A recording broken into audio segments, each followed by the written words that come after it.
আমার সেই গল্পটা এখনো শেষ হয়নি।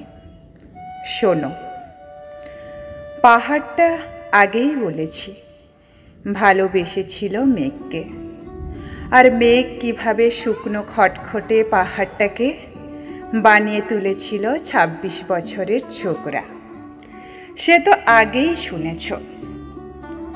সেদিন ছিল পাহাড়টার জন্মদিন। পাহাড় মেঘকে বললে, আজ তুমি লাল শাড়ি পরে আসবে। মেঘ পাহাড়কে বললে, আজ তোমাকে স্নান করিয়ে দেব চন্দন জলে।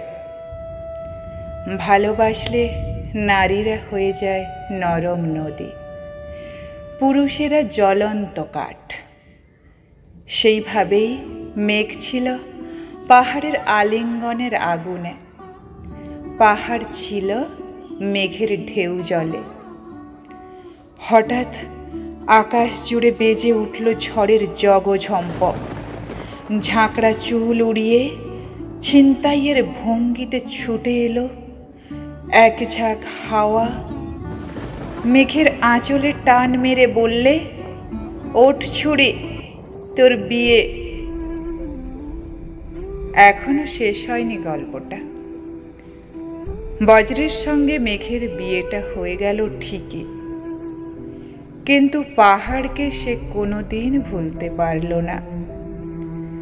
বিশ্বাস না হয় তো চিরে দেখতে পারো, পাহাড়টার হাড় পাঁজর, ভিতরে থই থই করছে শত ঝর্ণার জল।